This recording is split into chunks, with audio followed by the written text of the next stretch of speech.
wabarakatuh.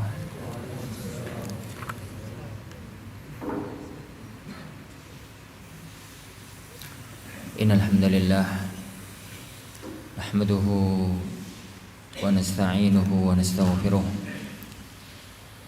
na'udzu billahi min syururi anfusina wa sayyiati a'malina may yahdihillahu fala mudilla lahu wa may yudlil fala hadiya lahu. Asyhadu an la ilaha illallah wahdahu la syarika lah wa asyhadu anna Muhammadan abduhu wa rasuluh. Ya ayyuhalladzina amanu taqullaha haqqa tuqatih wa la tamutunna illa wa antum muslimun. Ya ayyuhan nasu taqu rabbakumul ladzi khalaqakum min nafsin wahidah wa khalaqa minha zawjaha wa batha minhuma rijalan katsiran wa nisaa'a wattaqullaha alladzi tasaaluna bihi wal arham innallaha kana 'alaikum raqiba. Ya ayyuhalladzina amanu taqullaha wa qulu qawlan sadida yuslih lakum a'malakum wa yaghfir lakum dhunubakum wa may yuti'illaha wa rasulahu faqad faza fawzan 'azima. Amma ba'd, fa inna asdaqal hadits kitabullah khairal hadi hadi Muhammadin sallallahu alaihi wa ala alihi wasallam wa syarrul umuri muhdatsatuha fa inna kulla muhdatsatin bid'ah wa kulla bid'atin dhalalah wa kulla dhalalatin finnar. Ikhwani wa akhwati, jamaah kaum muslimin, jamaah kaum muslimah yang dimuliakan oleh Allah Subhanahu wa taala. Alhamdulillah, Allah Subhanahu wa taala menjadikan kita hamba-hamba pilihannya. Rabbuna jalla wa ala berfirman, wa rabbuka yakhluqu ma yasha' wa yakhtar. Dan Tuhanmu telah menciptakan apa yang Allah kehendaki, wa yakhtar. Dan Allah memilih dari semua ciptaannya hamba-hamba yang Allah pilih. Dari semua makhluk, Allah Subhanahu wa ta'ala memilih kita sebagai manusia. Allah tidak jadikan kita sebagai binatang. Allah Subhanahu wa ta'ala tidak jadikan kita sebagai bebatuan dan pepohonan. Tapi Allah Subhanahu wa ta'ala menjadikan kita sebagai manusia. Dan itu adalah pilihan yang sangat mulia. Rabbuna jalla wa ala berfirman, wa laqad karramna bani Adam. Dan sungguh kami telah memuliakan anak keturunan Adam. Wa laqad khalaqnal insana fi ahsani taqwim. Dan sungguh kami telah menciptakan manusia dalam bentuk yang paling bagus. Dari semua manusia, Allah Subhanahu wa ta'ala memilih kita dengan rahmat dan kasih sayangnya menjadi hambanya yang muslim, yang mukmin. Dan ini rahmat yang ada dari Allah Subhanahu wa ta'ala. Keislaman kita tidak ada kaitannya dengan nasab. Keislaman kita tidak ada kaitannya dengan daerah. Keislaman kita tidak ada kaitannya dengan aktivitas harian kita. Keislaman kita murni anugerah yang datang dari Allah Subhanahu wa ta'ala. Orang yang nasabnya terdekat dengan Rasulullah tidak muslim, pamandanya Abu Talib, Abu Lahab. Tapi orang yang jauh dari nasabnya Rasulullah sallallahu alaihi wasallam malah muslim, Salmanul Farisi. Dan ini adalah pilihan Allah, anugerah yang sangat agung dari Allah Subhanahu wa ta'ala. Innad dina indallahil Islam. Dan di antara seluruh kaum muslimin, Allah Subhanahu wa ta'ala telah memilih kita, menganugerahi kepada kita sebagai muslim yang ahlus sunnah. Dan ini anugerah yang tidak Allah berikan kepada setiap muslim.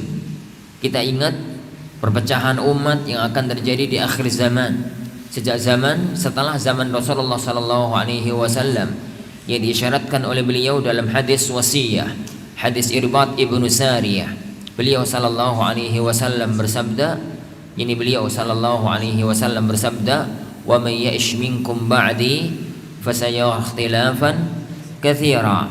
Barang siapa yang kalian hidup yakni panjang setelahku akan mendapati perselisihan. Isyarat yang kuat perselisihan umat sudah terjadi di zaman sahabat, yakni di zaman para sahabat masih ada. Maka perintahnya beliau sallallahu alaihi wasallam untuk selamat dari perpecahan umat itu, fa'alaikum bisunnati wa sunnatil khulafa ar-rasyidin. Berpegang teguhlah pada sunnahku, ajaranku dan ajaran para khulafa ar-rasyidin. Pada waktu beliau sallallahu alaihi wasallam berbicara tentang iftiraqul ummah, bahwasanya ada 72 yang sesat yang diancam masuk ke dalam neraka, yang satu yang selamat yang dijanjikan oleh Allah dengan surganya. Maka tatkala beliau ditanya, "Wa ma hiya ya Rasulullah?" maka beliau mengatakan al-jamaah. Dia adalah al-jamaah yang dikatakan oleh beliau sallallahu alaihi wasallam dalam riwayat yang lain, "Ma ana alaihi al-yaum wa ashabi." Orang-orang yang sesuai dengan jalanku dan para sahabatku. Tapi Ahlus Sunnah tidak semuanya mendapatkan kenikmatan kayak kenikmatan antum, yaitu kenikmatan para penuntut ilmu, kenikmatan untuk menjadi para penuntut ilmu. Karena Ahlus Sunnah dalam arti umum tidak mesti penuntut ilmu. Ahlus Sunnah adalah semua orang yang berjuang dan berusaha untuk meniti jejak Rasulullah sallallahu alaihi wasallam dalam hidupnya. Ada di sana pedagang Ahlus Sunnah, ada di sana petani Ahlus Sunnah, ada di sana awam Ahlus Sunnah. Tapi tatkala Allah Subhanahu wa taala memilih kita menjadi khawas Ahlus Sunnah, orang-orang Ahlus Sunnah yang mereka diberikan oleh Allah anugerah untuk menjadi penuntut ilmu, ini adalah anugerah yang agung yang tidak Allah berikan kepada yang lain. Keagungan-keagungan penuntut ilmu terlalu besar. Yarfa'illahu alladhina amanu minkum walladhina utul ilma darajat. Langkah-langkahnya penuh dengan keagungan. Man salaka tariqan yaltamisu fihi ilman sahalallahu lahu bihi tariqan ilal jannah. Kumpul-kumpulnya, kumpul-kumpul yang berbarakah. Mastama'a qaumun fi baitin min buyutillah yatluna kitaballah wa yatadarasunahu fima bainahum illa nazalat alaihimus sakinah wa ghasyiyatuhumur rahmah wa haffathumul malaikah wa dzakarahumullahu fi man 'indah. Kita bersyukur kepada Allah Subhanahu wa taala atas agungnya nikmat ini, pancaran Al-Qur'an dan As-Sunnah yang Allah turunkan untuk menjadi nikmat bagi alam semesta dengan diturunkannya Rasulullah sallallahu alaihi wasallam untuk membacakan Al-Qur'an dan As-Sunnah. Semoga kita termasuk orang yang paling terdepan untuk mendapatkannya. Laqad mannallahu 'alal mu'minin dalam Ali Imran. Laqad mannallahu 'alal mu'minin id ba'atsa fihim rasulan min anfusihim yatlu 'alaihim ayatihi wa yuzakkihim wa yu'allimuhumul kitaba wal hikmah wa in kanu min qablu lafi dhalalin mubin. Sungguh Allah Subhanahu wa taala telah memberikan anugerah besar. Laqad manna al-mannu itu adalah al-atiyah al-azimah. Jadi anugerah yang besar. Sungguh Allah Subhanahu wa taala telah memberikan satu anugerah yang besar. Apa anugerah itu? Idz ba'atsa fihim rasulan min anfusihim.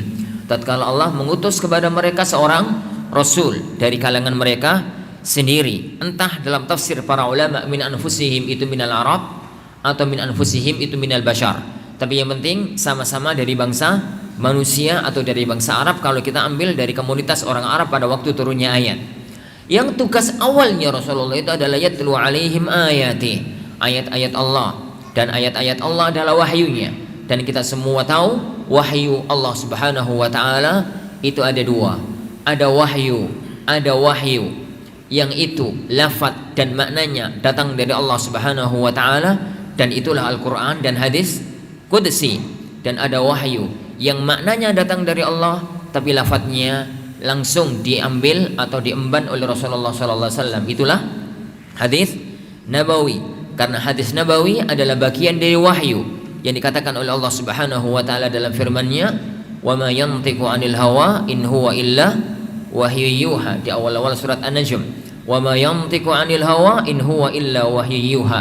Dan tidaklah Muhammad itu berbicara karena hawa nafsu sallallahu alaihi wasallam, tapi karena wahyu yang diwahyukan kepadanya.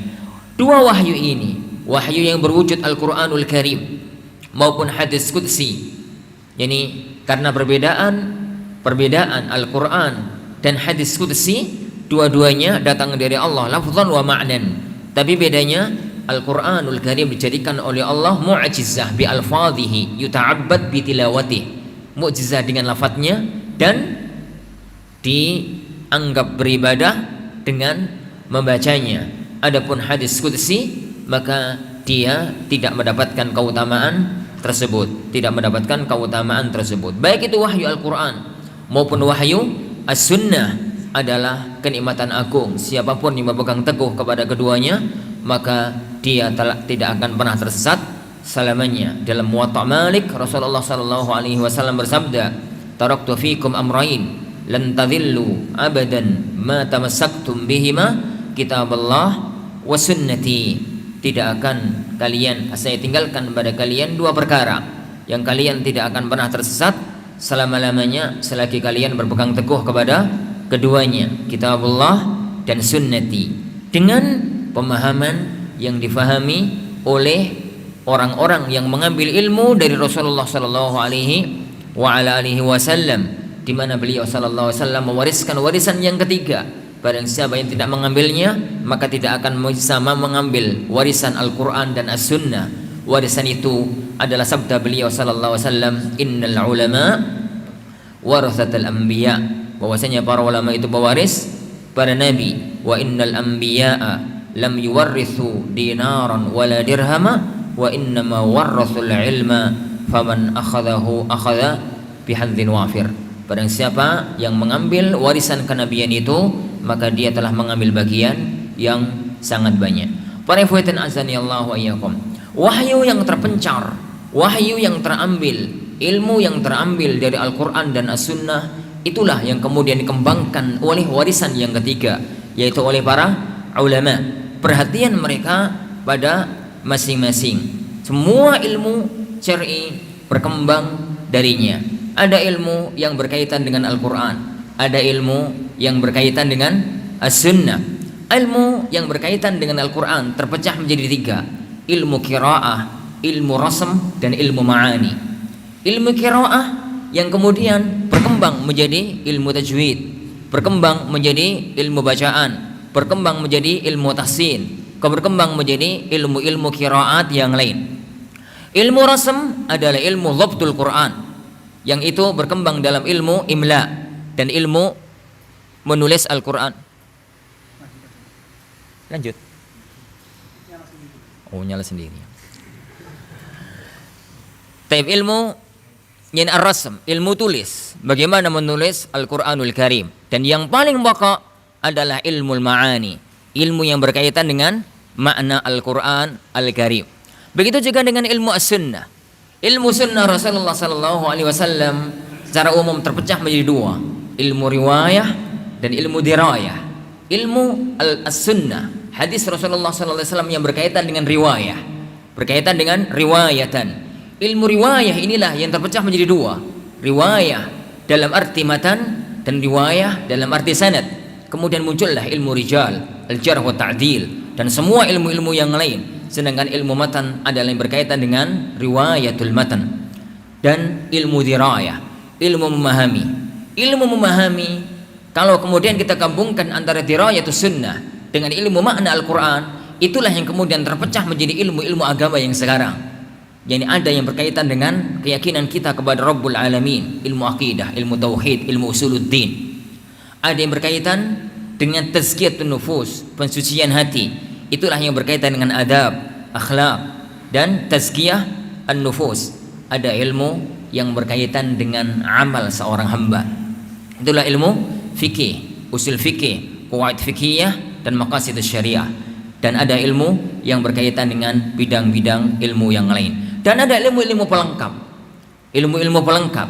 Saya katakan ilmu pelengkap karena ilmu ini menguatkan ilmu yang ada. Ilmu pelengkap itu ada ilmu alat dan ada yang bukan ilmu alat. Ilmu alat itu adalah ilmu-ilmu yang antum belajari, yakni ilmu nahwu, ilmu sarf, ilmu balaghah, dan ilmu-ilmu yang lain. Sedangkan ilmu pelengkap yang tidak ilmu alat semacam ilmu tarikh maupun ilmu-ilmu yang lain. Semua itu adalah cakupan dari ilmu-ilmu agama, adalah cakupan dari ilmu, yakni ilmu agama yang sangat luas, yang tidak ada pernah bertepi, karena ilmu Allah tidak pernah ada seorang pun yang mampu untuk menguasainya. Para ikhwatan azanillahu wa iyyakum. Oleh karena itu sering jadi anak ingatkan bahwasanya kita, karena kemampuan yang Allah berikan kepada seorang hamba itu terbatas, dibatasi oleh waktu, dibatasi oleh kondisi, dibatasi oleh IQ dengan bahasa orang-orang pada zaman sekarang, dibatasi oleh kesempatan, dibatasi oleh waktu-waktu belajar. Yani maka ilmu itu tidak bisa jadi untuk kita belajari semuanya. Masing-masing kita itu mentakhususkan diri pada ilmu-ilmu yang ada. Cara umum, jadi kajian-kajian kita berkisar kepada yang berkaitan dengan amaliyah harian, baik itu kaitannya dengan akidah, akhlak, adab, tazkiyatun nufus, maupun yang berkaitan dengan amaliyah yakni sehari-hari. Para hadirin azanillahu wa iyyakum, itu gambaran umum tentang nikmat yang Allah berikan kepada kita dan tentang luasnya cakrawala ilmu yang terpencar, yang terpancar dari Al-Quran dan dari sunnah Rasulullah sallallahu alaihi wa ala alihi wasallam. Ilmu yang sekarang akan kita pelajari muqaddimahnya, ilmu yang sekarang akan kita pelajari muqaddimahnya adalah satu bagian kecil dari lautan ilmu-ilmu agama. Satu bagian kecil yang ilmu ini sangat amat penting, tapi banyak yang namanya aja kadang-kadang nggak tahu, apalagi menguasainya. Karena ilmu ini adalah satu dari 4 rangkaian ilmu amal yang tidak terpecahkan. Ilmu amal yang saya maksudkan adalah fikih. Karena al-fiqhu, fikih para ikhwatan azanillahu wa iyyakum, dalam bahasa para ulama kita, ma'rifatul ahkam syar'iyyah al-amaliyah bi adillatiha tafsiliyah, mengetahui hukum-hukum syariat yang berkaitan dengan amal perbuatan seorang hamba yang berdasarkan pada dalil-dalil yang terperinci, berdasarkan pada dalil-dalil yang terperinci. Fikih itu adalah matangi. Fikih itu adalah matangi. Jadi kalau kita menggunakan bahasa pendekatan, bahasa makanan, ilmu fikih itu ilmu matang. Jadi kalau soto itu ya wis mateng, karemangan. Bagaimana ngolah dari bahan mentah sampai matang, itu bukan kajian fikih. Itu adalah kajian ilmu usul fikih dan ilmu qawaid fikih. Hanya ilmu qawaid, ilmu usul fikih itu racikan global, racikan dalil. Kalau bahasa saya, olahan bahan dasar mentah dari ayat-ayat Al-Quran dan dari sunnah-sunnah Rasulullah sallallahu alaihi wasallam bisa dijadikan sebagai satu produk hukum, sebagai satu hukum. Dari firman Allah Subhanahu wa taala, wa aqimus salata, menjadi salat itu wajib. Padahal tidak ada kata-kata as-salatu wajibah. Yang ada itu perintah Allah, wa aqimu as-salata, dirikanlah salat. Sampai pada satu kaidah, satu hukum yang disebutkan oleh para ulama, salat itu wajib. Salat itu wajib. Dari firman Allah Subhanahu wa taala, walillahi 'alan nasi hajjul bait man istata' ilaihi sabila. Walillahi, dan hanya untuk Allah, 'alan nasi, atas manusia, hajjul bait, berhaji ke Baitullahil Haram, bagi orang yang mampu. Sampai kepada satu ketetapan, haji itu wajib apabila memenuhi syarat istita'ah. Itu hasil matang. tapi bahan dasarnya itu ayat tadi. Cara ngolahnya itulah usul fikih. Cara ngolahnya itulah usul fikih. Taib. Pengolahan bahan dasar kadang-kadang terasa nggak enak kalau bumbunya kurang nyaman. Bumbu pengolahan bahan dasar menjadi enak di lidah, nyaman dirasa, empuk di gigi. Itulah qawaid fikihiyah. Itulah qawaid fikihiyah. Karena qawaid fikihiyah itu ilmu terapan. Sedangkan ilmu usul fikih itu ilmu pengolahan dalil. Qawaid fikihiyah itu ilmu terapan. Ini kaidah-kaidah qawaid fikihiyah berkaitan dengan terapan. Sedangkan kaidah-kaidah ilmu usul fikih berkaitan dengan pendalilan. Tatkala akan menyuguhkan menjadi fatwa, itu butuh olahan tersendiri. Karena fatwa itu tidak hanya berkaitan dengan dalil, tidak hanya berkaitan dengan pengolahan dan racikan, tapi fatwa berkaitan dengan kondisi lapangan. Berkaitan dengan kondisi lapangan. Yang disuguhi itu wong Jawa apa wong Papua? Yang disuguhi orang Indonesia atau orang Arab? Kalau suguhannya itu adalah orang Jawa, maka pagi hari pecel. Kalau sore hari apa? Rawon. Mana ya? Kalau yang disuguhi itu orang Sulawesi, pagi hari gorengan. Ya, benar ya? Nanti dari Sulawesi benar ya? Gorengan, karo teh. Ini. Kalau ini disuguhi itu apa? Akan sangat gak cocok kalau kemudian antum menyuguhi orang Papua pagi hari pecel. Nggak akan dimakan. Lah, ilmu terapan pada titik fatwa. Fulan tatkala bertanya kepada antum, Ustadz, saya begini. Tatkala antum mengatakan ahlan sahih, silahkan dengan syarat begini begitu. Itu sudah bukan lagi fikih, usul fikih dan qawaid fikih. Itu sudah pada titik aplikasi lapangan. Pada waktu penyuguhan ilmu itu sangat dibutuhkan maqasidus syariah.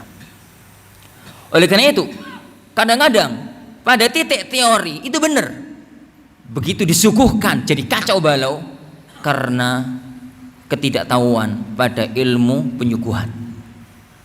Ini ilmu bagaimana cara menyuguhkan syar'i, sehingga iya itu benar secara teori, tapi akan menjadi salah tatkala tidak tepat dalam pelaksanaan hukumnya.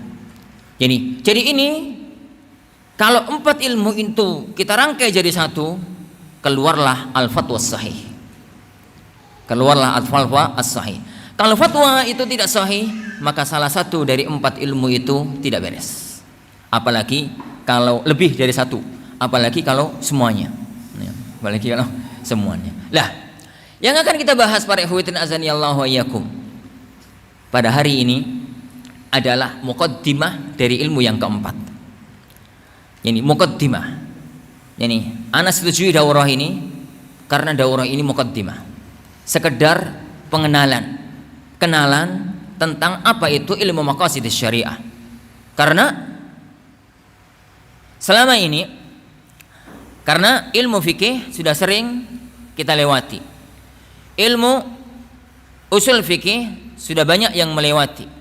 Ilmu qawaid fikhiyah sudah banyak yang melewati dan itu sudah sering kedengaran. Maka yang kita bicarakan pada pertemuan kita hari ini adalah muqaddimah dari ilmu yang keempat, ilmu maqasid syariah. Mudah-mudahan Allah Subhanahu wa taala memberikan taufik yakni kepada kita yakni untuk mempelajari sesuai dengan kapasitas yang ada. Sesuai dengan kapasitas yang ada. Ana tahu yang di hadapan ana sekarang itu terpecah menjadi 2 kelompok. Sebagian di antara antum sebagian di antara antum itu para santri pesantren. Bahkan sebagian di antara antum adalah ikhwah kami lulusan Al-Furqan yang ana sangat tahu kadar keilmuannya. Sebagian di antara antum adalah tulab yang memang tiap hari bergaul bergulat dengan dalil. Dan bagian di antara antum adalah ikhwah kami yang duduk di majelis kita bareng-bareng tiap ba'da Kamis, tiap ba'da Isya. Dan sebagian yang lain begitu. Maka ana akan mengambil jalan tengah. Ana tidak akan mengikuti arus para santri. Karena kalau ana mengikuti arus para santri, ana tidak menggunakan bahasa Indonesia. Ana akan menggunakan bahasa Arab di sini untuk bahasa penjelasan. Dan ana tidak perlu menerjemahkan dalil. Dan ana tidak perlu memasuki penjabaran qawaid. Karena ana mengikuti arus antum para santri. Tapi ana juga tidak akan memasuki area yang sangat dasar. Ana anggap dasar-dasar fikih sudah ada. Dasar-dasar fikih sudah ada. Kita di tengah-tengah. Ini kita di tengah-tengah biidzin rabbina tabaraka wa ta'ala. Kitab yang akan kita pakai untuk panduan daurah kita di pagi hari yang berbarokah ini, di ma'had yang mulia ini adalah kitab yang ditulis oleh Fadilatul Syekh Sa'ad Ibnu Nashir Asy-Syathri, salah satu anggota Hay'ah Kibarul Ulama di Mamlakah Al-Arabiyah Saudiyah, dan beliau salah satu ulama kita yang sangat kuat dalam keilmuannya berkaitan dengan masalah-masalah semacam ini. Kita mulai biidzin rabbina tabaraka wa ta'ala, langsung halaman 5 karena halaman sebelumnya itu muqaddimah dari penerbit. Muqaddimatun fi ilmi maqasidis syariah. Muqaddimah dalam ilmu maqasidus syariah. Ilmu ini ada 3 nama, mirip-mirip. Maqasidus syariah, maqasidus syara' dan al-maqasid asy-syar'iyyah. Begitu nama ilmu ini di kitab-kitab para ulama. Ada yang dengan bahasa maqasidus syariah dan itu yang paling masyhur. Ada yang dengan bahasa maqasidus syara'. Ada yang menggunakan bahasa al-maqasid asy-syar'iyyah. Itu nama-nama untuk satu pembahasan yang sama. Alhamdulillah wassalatu wassalamu ala rasulih, amma ba'd. Ta'rifu maqasid asy-syariah. Definisi dari maqasid asy-syariah. Kalau kita bahas definisi, itu adalah masalah yang sangat penting. Karena orang tidak mungkin memasuki satu bidang ilmu kecuali dia tahu gambaran ilmu yang akan dia pelajari. Ilmu itu maksudnya apa? Karena kadang-kadang ilmu namanya berbeda, ternyata pembahasannya sama. Kadang-kadang namanya mirip, ternyata pembahasannya berbeda. Maka sebelum kita berlanjut lebih dalam, maka kita ketahui dulu definisi dari maqasidus syariah. Maqasidus syariah ada 2 kata. Ada maqasid dan ada asy-syariah, dan tidak mungkin satu ungkapan, satu istilah yang terangkai dari lebih dari satu kata, kecuali kita harus memahami satu per satu kata tersebut, kemudian nantinya kita memahami sebagai satu badan atau satu ungkapan tersendiri. Maqasid, al-maqasid bentuk jamak dari al-maqsad. Al-maqsadu itu terambil dari al-qasd. Beliau mengatakan al-maqsudu lughatan al-muttajahu ilaihi bi aqsarit turuq. Yani yang diinginkan, yang diharapkan dengan cara yang paling pendek, dengan cara yang paling singkat. Qala ta'ala, sebagaimana firman Allah Subhanahu wa taala, wa 'alallahi qasdus sabil, dan yakni kepada Allah Subhanahu wa taala qasdus sabil, jalan yang paling ringkas, paling singkat. Adapun syariah yang dimaksudkan adalah syariat yang Allah Subhanahu wa taala turunkan kepada hambanya melalui Al-Quran dan sunnah Rasulullah sallallahu alaihi wasallam. Amma fil istilah, adapun dalam istilah, faqila, ada yang mengatakan hiya jalbu masalihil khalqi wa dar'il mafasidi anhum, mendatangkan kemaslahatan bagi makhluk dan menolak mafsadah untuk mereka. Wakila hiyal ma'ani, dia adalah makna, wal hikam, ingat ya wan, hikam bacanya, wal hikam, dan hikmah allati lahadhaha asy-syari'u 'inda wad'i ahkami, yang dicermati, yang diperhatikan oleh syariat. Syari' itu pembuat syariat, Allah dan Rasulnya, oleh syariat. 'Inda wad'i ahkamihi, tatkala meletakkan, menetapkan, membuat hukum-hukum syariat.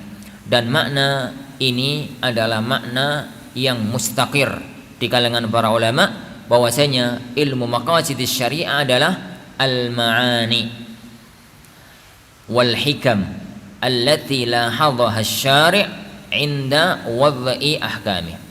Jadi ilmu maqasidis syariah adalah ilmu yang membahas tentang al-ma'ani, makna-makna, kandungan. Wal hikam, dan hikmah, makna dan hikmah yang diperhatikan oleh syariat, yang dicermati oleh syariat tatkala meletakkan hukum-hukum agama. Contoh, para ikhwatin azani Allah wa yakum. Ilmu ini pembahasannya adalah, kita tahu hukum-hukum syariat itu, misalkan, jadi hukum-hukum syariat itu misalkan ada hukum ibadah, ada hukum muamalah. Dalam hukum ibadah ada salat, ada puasa, ada zakat, misalkan begitu, ada haji. Dalam salat itu sehari 5 kali, letaknya dipencar 17 rakaat, gitu ya. Letaknya dipencar. Pencarnya ada ba'da subuh, bangun tidur, ada zuhur, ada asar, ada maghrib, ada isya. Jadi ada isya. Waktunya sekian. Taib. Puasa dijadikan oleh Allah Subhanahu wa taala yang wajib sebulan. Kita bahas yang wajib. Waktunya dari subuh sampai apa? Maghrib. Kalau kondisi normal. Kalau kondisi tidak normal, jadi kalau kondisi tidak normal, maka bisa ada uzur, mengqadha, membayar fidyah maupun yang lainnya. Pertanyaannya muncul, kenapa kok syariatnya model semacam itu? Kenapa kok syariatnya model semacam itu? Kenapa Allah Subhanahu wa taala tidak menjadikan syariat salat itu bangun tidur 17 rakaat selesai del? Kemudian kenapa tidak dijadikan puasa itu dari subuh sampai zuhur 2 bulan? Atau kenapa puasa itu kok gak dari maghrib sampai subuh? Kok dari pagi sampai zuhur? Itu dalam masalah fikih ibadah. Dalam masalah fikih muamalah, fikih jual beli, Allah melarang riba. Jual beli emas dengan emas atau beras dengan beras, 2 kilo bagus dengan 1 kilo 2 kilo jelek, dengan 1 kilo bagus dengan 2 kilo jelek, itu haram. Kok haram? Kenapa? Apa hikmah? Apa makna? Apa kandungan? Apa maslahat yang terkandung di dalamnya dalam fikih muamalah? Lah, ilmu ini yang menjadi titik pembahasan. Terkadang disebutkan oleh Allah Subhanahu wa taala, kenapa kok begitu? Terkadang tidak Allah Subhanahu wa taala sebutkan. Kenapa? kok semacam itu. Tapi ilmu ini ilmu yang membahas tentang kandungan makna. Kalau kemudian nanti ketemu, itu akan dijadikan oleh para ulama sebagai standar umum acuan syariat. Standar umum acuan syariat. Contoh. Bahwasanya salah satu di antara acuan umum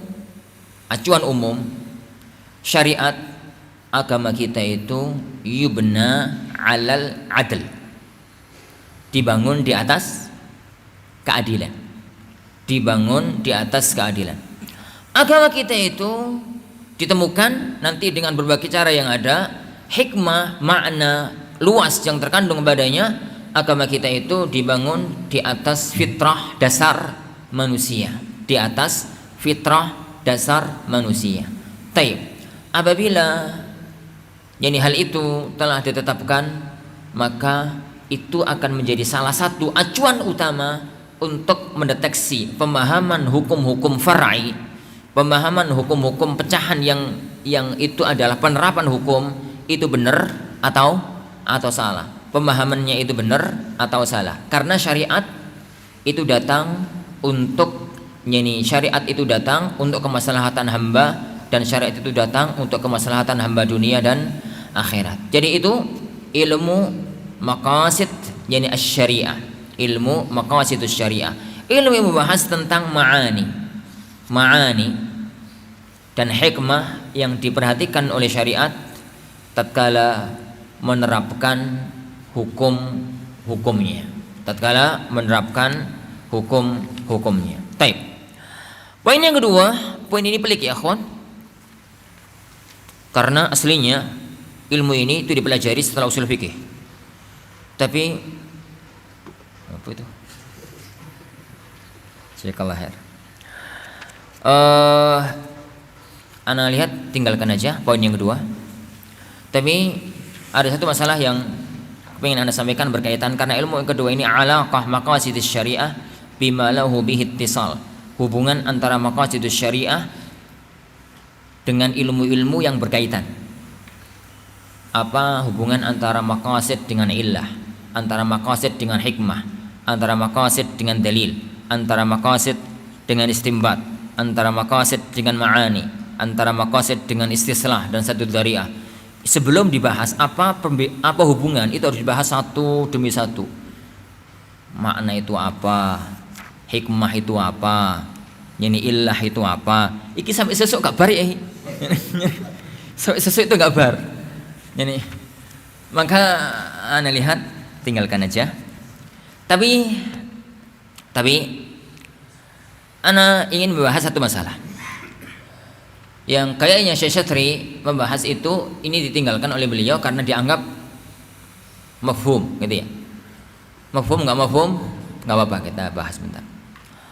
Ana tadi menyebut 4 ilmu yang sangat erat berkaitannya dengan kajian kita sekarang ini.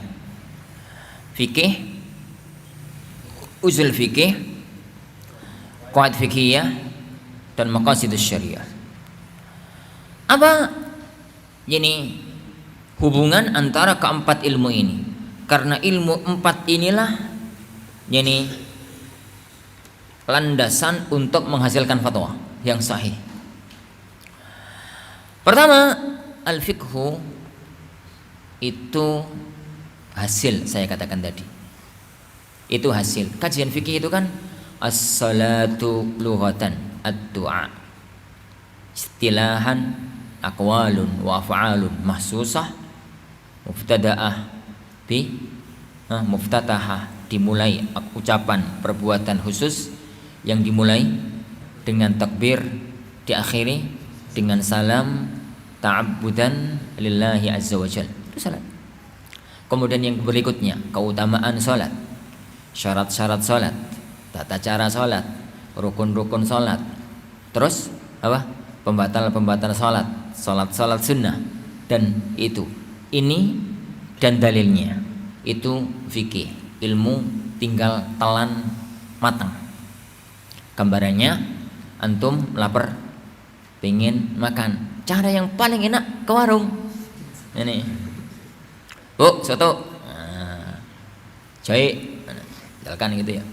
Ini Bu, sate. Dibuatin sate, tinggal tidur gitu, tinggal wean, tinggal apa, keluar soto, tinggal makan selesai. Tinggal makan selesai, perut kenyang. Antum kajian fikih sudah ngerti, pokoknya sholat caranya dari awal sampai terakhir. Jadi pokoknya sholat itu awalnya takbiratul ihram. Pokoknya takbiratul ihram itu begini, pokoknya begini sampai selesai salam. Taib, itu namanya ilmu fikihnya. Itu ilmu fikihnya. Tapi ilmu ini kalau antum belajar sampai pada tataran ilmu ini dan tidak dilanjutkan, sepinter-pinternya orang di fikih tapi tidak melewati fikih, cuma di situ antum akan selamanya jadi awam. Karena ilmu itu hanya pinter mangan. Pokoknya ngerti soto iku ngono mangane ngene, sate ngene, yen mangan daging gak tusuke. Ini cara seorang penuntut ilmu itu bukan bagaimana cara ngerti mangan. Seorang penuntut ilmu itu chefnya mengolah dalil dan kondisi menjadi hukum yang tepat. Karena dia akan menjadi tempat bertanya. Dia akan menjadi tempat berfatwa. Ada seorang itu datang, Ustaz, ana tadi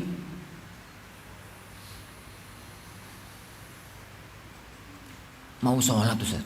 Iya terus? Ana tadi itu cari air yang bersih nggak ada. Adanya air bekas minum sapi. Cari-cari airnya kan nggak ada Ustaz. Terus sholat. Lihat airnya kotor kayak begitu, ana tayamum. Boleh nggak Ustaz? Sah nggak sholat ana? Itu ilmu fikih sudah nggak fungsi. Kalau sudah muncul kondisi semacam itu, entah antum pelaku sejarahnya mengalaminya sendiri, atau antum ditanya, ilmu itu sampai pada tataran itu ilmu fikih sudah nggak fungsi. Itu sudah masuk ilmu terapan, ilmu olahan dalil, ilmu olahan dalil. Maka butuh mengolah dari bahan dasar pokok ilmu syar'i. Apa itu ya, Hon? Al-Quran dan As-Sunnah. Itu bahan dasar pokok ilmu syar'i, Al-Quran dan As-Sunnah dan penerapannya. Lah, pengolahan dalil itulah apa? Usul fikih. Usul fikih itu bicara tentang pengolahan dalil. Pengolahan dalil. Misalkan saya sebutkan di awal tadi ya, ikhwan. Firman Allah Subhanahu wa taala, wa aqimu as-salata. Menjadi aqimus salah, dan dirikanlah oleh kalian semua salat. Menjadi salat itu wajib. Itu nek gonok penyambungi digodok apa direbus gak dadi ya. Godok atau ngerebusnya itu kita katakan aqimu fi'il amar. Taunya itu fi'il amar dari ilmu nahwu dan ilmu sharaf. Karena ilmu itu rangkaiannya ilmu yang lain. Aqimu fi'il amar. Taunya itu fi'il amar itu ilmu nahwu dan ilmu sharaf. Taib. Fi'il amar menunjukkan pada perintah, itu ilmu balaghah.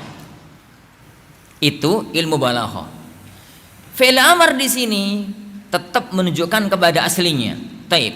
Itu dalam kajian ilmu balaghah. Ilmu nahwu dan balaghah, ilmu yang saya katakan tadi ilmu pendukung. Ilmu pendukung. Taib. Jika sudah ketahuan aqimu itu fi'il amar dan fi'il amar itu menunjukkan pada perintah, maka kita gunakan racikan. Yani pengolahan. Ini wis ketemu, ini diapakno ini? Digoreng, direbus, dipanggang. Ini kita ambil kaidah dalam ilmu usul fikih. Al aslu fil amril mujarrad yadullu alal wujub. Yani al-rajih. Yani pada dasarnya yani perintah yang mujarrad, perintah yang tidak ada qarinah itu menunjukkan kepada kewajiban. Lah, ilmu kaidah yang berkaitan dengan ilmu fikih, yang berkaitan dengan dalil, itulah usul fikih. Orang itu dianggap ngerti ilmu usul kalau mampu masak. Ini kalau masih sebagaimana tukang masak itu dianggap ngerti masak, nih iso masak, nggak pinter jawab di atas teori. Perenang dianggap perenang kalau nyemplung ke laut, nyemplung ke kolam renang, nggak tenggelam. Bukan orang yang ngerti di atas kertas. Renang adalah mana? Yani gaya renang ada 7. Gaya kupu-kupu, gaya kodok, gaya nyambi, gaya apa? Macam-macam. Oh, inter di atas kertas, suruh nyemplung tenggelam, dia bukan perenang. Jawab pertanyaan di atas kertas imtihan, pinter ya amit-amit, dipaparkan kepada dalil. Yang dijadikan dari dalil ini kepada hukum mentah, dia bukan ahli usul. Itu usul fikih. Olahan dalil. Tapi dalam dunia masak ngolah dalil itu kan cuma bahan mentah. Daging iki direbus, daging ini digoreng, ben empuk, ben rasane enak, ben gak membuat sakit perut, ben ini, ben cocok di mulut, itu kan butuh bumbu. Bumbu itulah qawaid fikih. Jadi ilmu usul fikih itu ilmu kaidah yang berkaitan dengan dalil.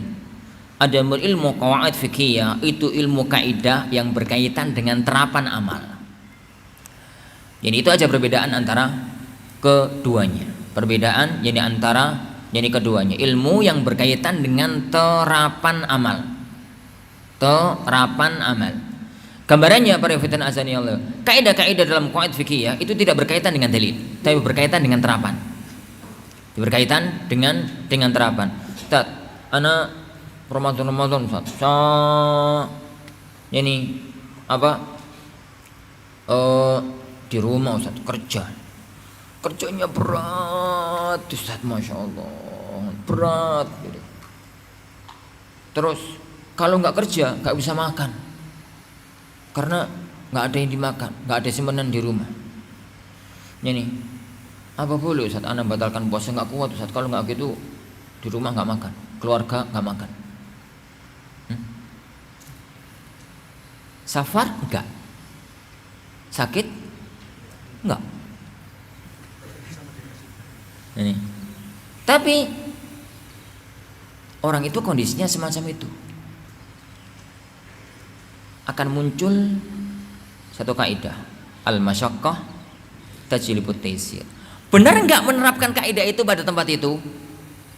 Itu pembahasan kaidah masyaqqah tajlibut taysir itu tidak berkaitan dengan dalil.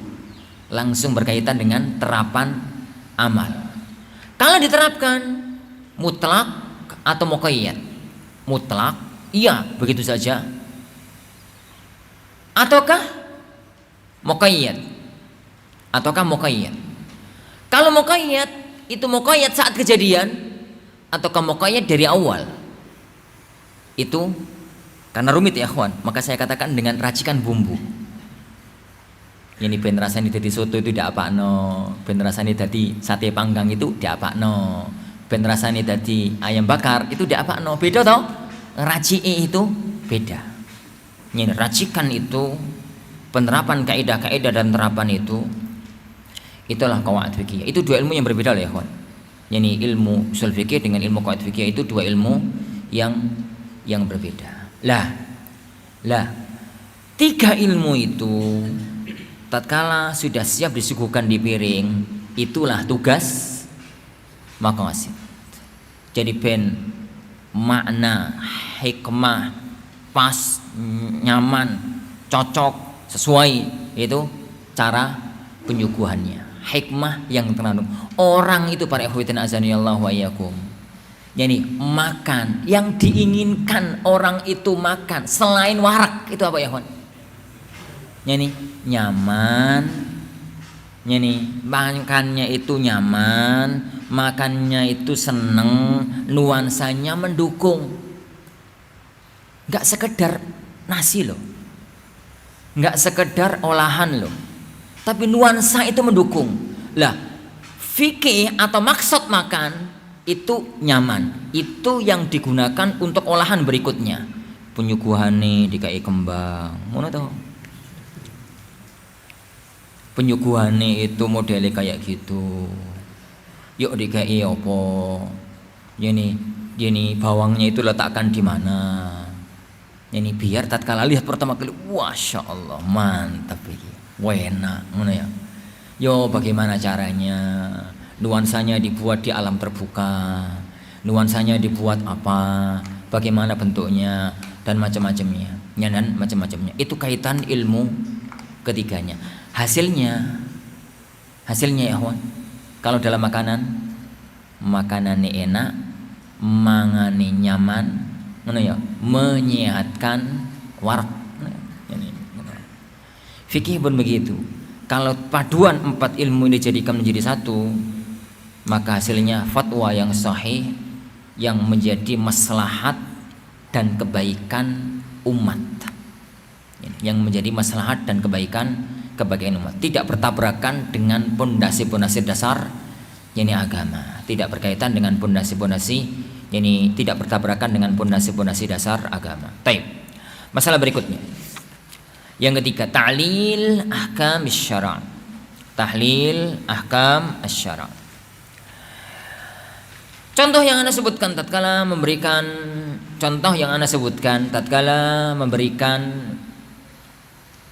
contoh dari pengertian maqasidus syariah mungkin membuat antum bingung.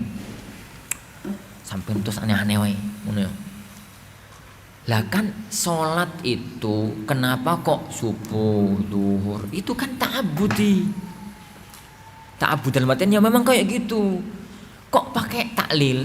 Kok pakai kenapa? Kan ta'abbudi. Ini yang akan kita bahas sekarang. Namanya ta'lil ahkamus syara'. Maksudnya itu hukum syariat itu apakah bersebab? Ta'lil itu sebab. Hukum syariat itu apakah punya sebab dalam penetapan hukumnya ataukah tidak? Beliau Syekh Syafii mengatakan ikhtalafat tawaif fi hal ahkamus syara' mu'allalah bimasalihil khalqi. Kaum muslimin, kelompok-kelompok kaum muslimin, Syekh menggunakan bahasa tawaif. Apakah syariat agama itu mu'allalah? Ada dua bahasa ya akhwan, mu'allalah dan ta'abbudiyah. Ta'abbudi itu yang kita tidak pernah tahu kenapanya. Kita tidak pernah tahu kenapanya. Pokoknya ngono. Itu namanya ta'abbudi. Bukan ibadah ya, ingat, ta'abbudi. Ta'abbudi itu yang enggak pernah ketahuan kenapa kok hukum menjadi semacam itu. Ini ada di ibadah dan ada di muamalah. Ada di ibadah dan ada di muamalah. Ada yang mu'allalah. Mu'allalah itu kenapa kok hukumnya semacam itu. Diketahui kenapa kok hukumnya semacam itu. Dan ini ada di ibadah, ada di muamalah.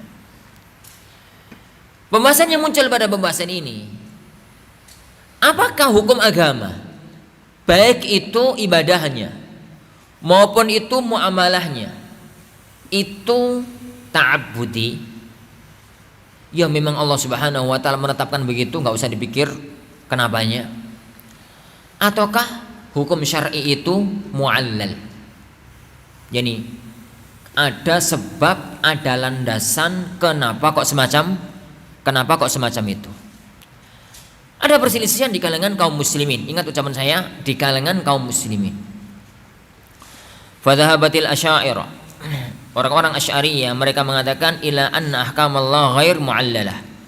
Hukum-hukum Allah Subhanahu wa taala itu tidak ada kenapanya. Ghair mu'allala, tidak mu'allal. Li'anna Allah munazzahun anil aghrad, karena Allah itu tersucikan dari tujuan-tujuan tertentu. La yus'alu amma yaf'al wa hum yus'alun. Dan mereka, Allah itu tidak ditanya tentang apa yang dia kerjakan, dan mereka yang ditanya tentang apa yang mereka kerjakan. Yaf'alu ma yasha, Allah itu mengerjakan apapun yang Allah kehendaki. Wa yahkumu ma yurid, Allah itu menghukumi apa yang dia kehendaki. Wala mukriha lahu subhanah, tidak ada satupun yang memaksakan hukum kepada Allah Subhanahu wa taala. Kebalikannya, wa dhahabatil mu'tazilah wa dhahabal mu'tazilah, dan orang-orang mu'tazilah mereka berpendapat ila anna ahkamallah mu'allalatun wujuban.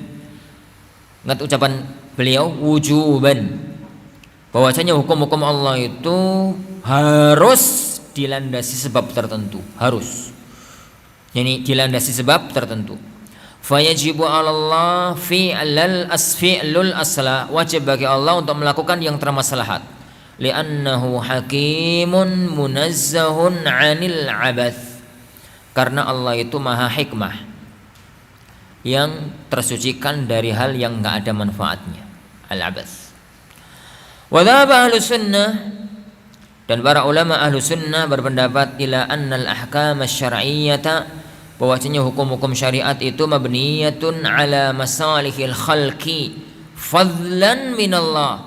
Hukum syariat itu terbangun di atas maslahatnya hamba sebagai kemurahan datang dari Allah, wa rahmah, dan rahmat yang datang dari Allah. Wa laysa wajiban alaih, dan itu enggak wajib. Wa ala hadza, dan atas dasar ini tajtami'u adillatul fariqainis sabiqain. Yani sabiqain, terkumpullah dua dalil dari dalil-dalil dari kedua kelompok yang telah lewat. Wa yadullu alaihi istiqra'u ahkamis syara', dan ini menunjukkan akan hal itu istiqra' ahkamis syara', jadi menelaah hukum-hukum syariat. Wallah wa rasuluhu yu'allilun, dan Allah Subhanahu wa taala dan rasulnya memberikan sebab illah ahkam syara', hukum-hukum syariat bimasalihil khalqi, dengan maslahatnya makhluk, maslahatnya hamba. Innas salata, sebagaimana firman Allah, innas salata tanha anil fahsya'i wal munkar, sungguhnya salat itu mencegah dari perbuatan keji dan mungkar. Ma yuridullahu liyaj'ala 'alaikum minad dini min haraj, Allah tidak ingin menjadikan kalian itu kesusahan. Walaki yuridu liyutahhirakum, Allah itu ingin mensucikan kalian. Waliyutimma ni'matahu 'alaikum, dan Allah Subhanahu wa taala itu ingin menyempurnakan nikmatnya kepada kalian. Ana enggak akan meluaskan pembahasan tentang mazhab Asy'ariyah dan mazhab Mu'tazilah. Kalau antum bertanya, Ustaz, ana hanewai, kenapa menjadi mazhabnya Asy'ariyah dan Mu'tazilah perlu digubris? Dalam ilmu qawaidul istinbat, mazhab mereka mesti dibahas. Mesti dibahas. Kenapa? Karena mereka mempunyai andil dalam masalah ini. Dan itu ada dalam kitab-kitab mereka. Dan itu ada dalam kitab-kitab mereka. Oleh karena itu mesti dibahas oleh para ulama. Tapi kemudian untuk memunculkan mazhab Ahlus Sunnah, kita bahas saja mazhab Ahlus Sunnah. Dalam mazhab Ahlus Sunnah wal Jamaah, bahwa Allah Subhanahu wa taala tatkala menetapkan hukum itu berlandaskan hikmah, makna, dan sebab tertentu, sebagai rahmat yang datang dari Allah Subhanahu wa taala untuk para hamba, dan itu bukan kewajiban Allah Subhanahu wa taala. Apa dalilnya? Dalilnya banyak. Bahwasanya Allah Subhanahu wa taala itu tatkala menetapkan hukum itu berlandaskan pada sebab, hikmah, dan makna-makna tertentu. Dan makna tertentu, bukan sekedar doktrin. Yang penting begini. Yang penting begitu. Dalilnya banyak dari Al-Qur'an, As-Sunnah, ijma' dan fitrah, akal sehat manusia. Yang pertama, Allah Subhanahu wa taala sering menyebut dirinya dengan Alimun Hakim. Allah itu sering menyebut dirinya dengan Alimun Hakim. Zat yang maha memiliki ilmu dan zat yang maha memiliki hikmah. Dan antum tahu dalam kajian-kajian apa? Al-Asma' wa Sifat, bahwasanya nama Allah itu mengandung 3 hal. Apa itu? Nama Allah itu mengandung 3 hal. 1, nama Hakim itu mengandung 3 hal. 1, Allah itu mempunyai nama Hakim. Yang kedua, Allah itu mempunyai sifat hikmah. Yang ketiga,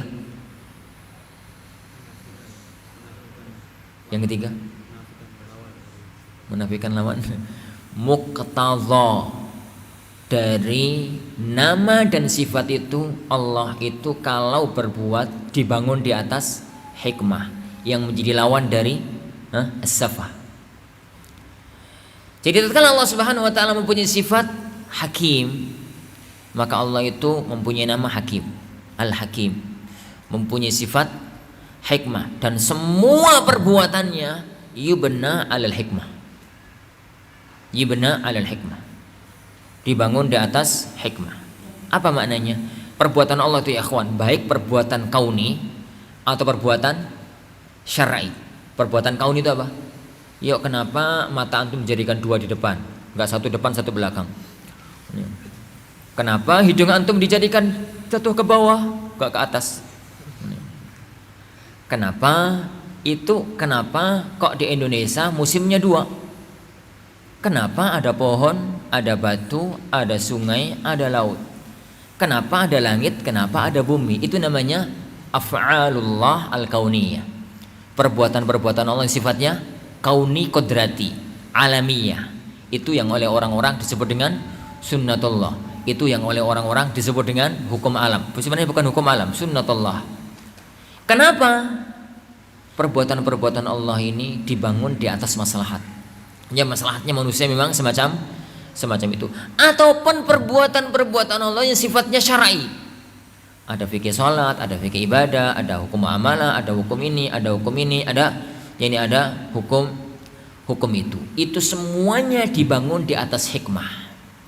Dan salah satu konsekuensi hikmah itu adalah semua perbuatannya tidak abatha, tapi ada maslahatnya. Ada kebaikan yang terkandung padanya. Ada maslahat yang terkandung padanya. Itu pasti. Jadi itu pasti. Dan itu ditetapkan oleh para ulama kita. Tidak ada hukum Allah itu yang tidak ada hikmahnya. Tidak ada hukum Allah Subhanahu wa taala yang tidak ada maslahatnya. Tidak ada hukum Allah Subhanahu wa taala yang tidak ada kebaikan dan manfaatnya. Tidak ada hukum Allah Subhanahu wa taala yang tidak ada ininya. Kenapa? Karena Allah itu Hakim, dan semua perbuatan Allah Subhanahu wa taala dibangun di atas apa? Hikmah. Dibangun di atas hikmah. Allah Subhanahu wa taala itu alim. Semua perbuatan Allah dibangun di atas ilmu. Dibangun di atas ilmu, bukan dibangun di atas kejahilan. Dan walillahil matsalul a'la. Walillahil matsalul a'la. Manusia itu mempunyai ilmu sedikit. Manusia itu mempunyai hikmah sedikit. Orang itu kalau punya ilmu, kalau punya hikmah, setiap berbuat dia akan memikir, berbuat begini apa maslahatnya? Dia berbuat begini apa kebaikannya? Itu manusia. Apalagi Allah Subhanahu wa taala memiliki ilmu mutlak, hikmah yang mutlak, yang tidak ada kamitslihi syai' wa huwas samiul basir. Itu yang pertama. Yang kedua, Allah Subhanahu wa taala menegaskan Islam ini dibangun di atas rahmat. Wa ma arsalnaka illa rahmatan lil alamin. Dan tidaklah kami mengutus semua Muhammad kecuali untuk menjadi rahmat bagi alam semesta. Sebuah syariat yang dibangun di atas rahmat mesti dibangun di atas maslahat dan kebaikan. Tidak ngawur, tidak asal. Tatkala Allah menetapkan subuh itu kok 2 rakaat, mesti di situ ada kandungan kebaikan, ada kandungan makna, ada kandungan hikmah yang terkandung padanya. Tatkala Allah Subhanahu wa taala menetapkan bahwasanya puasa itu 1 bulan, mesti di dalamnya terkandung rahmat, terkandung hikmah, terkandung maslahat, terkandung keagungan dan makna yang tinggi. Tatkala Allah Subhanahu wa taala memerintahkan untuk nikah, maka mesti di situ ada manfaat, ada kandungan, ada faedah yang berharga. Tatkala Allah Subhanahu wa taala menetapkan bahwasanya cerai itu dibatasi dengan 3, tidak 2, tidak 4, maka di situ mesti mengandung rahmat, yakni hikmah yang berharga. Wa ma arsalnaka illa rahmatan lil alamin, dan tidaklah kami mengutusmu kecuali untuk menjadi rahmat bagi alam semesta, untuk menjadi rahmat yakni bagi yakni alam semesta. Taib, itu yang kedua. Yang ketiga dalil istiqra ammah. Jadi istiqra ammah itu, istiqra itu telaah dalil tentang kenapa Allah menetapkan hukum-hukum tertentu. Telaah dalil ini para ikhwatin azanillahu wa iyyakum sering kita temukan dalam Al-Qur'an. Tatkala Allah menyebutkan satu perintah, disebutkan apa? Hikmahnya. Disebutkan hikmahnya. Tatkala Allah Subhanahu wa taala memerintahkan zakat, apa? Khudh min amwalihim shadaqah. Apa terusannya? Tahiruhum wa tuzakkihim biha. Tatkala Allah Subhanahu wa taala memerintahkan puasa, ya ayyuhalladzina amanu kutiba alaikumus shiyam kama kutiba alal ladzina min qablikum. Apa terusannya? La'allakum tattaqun. Tatkala Allah Subhanahu wa taala memerintahkan untuk salat, apa perintah Rabbuna jalla wa ala wa aqimis salat innas salata tanha 'anil fahsya'i wal munkar. Tatkala Allah Subhanahu wa taala menyebutkan haji, menyebutkan ini, menyebutkan itu dan yang lain-lainnya. Itu namanya apa ya akhwan?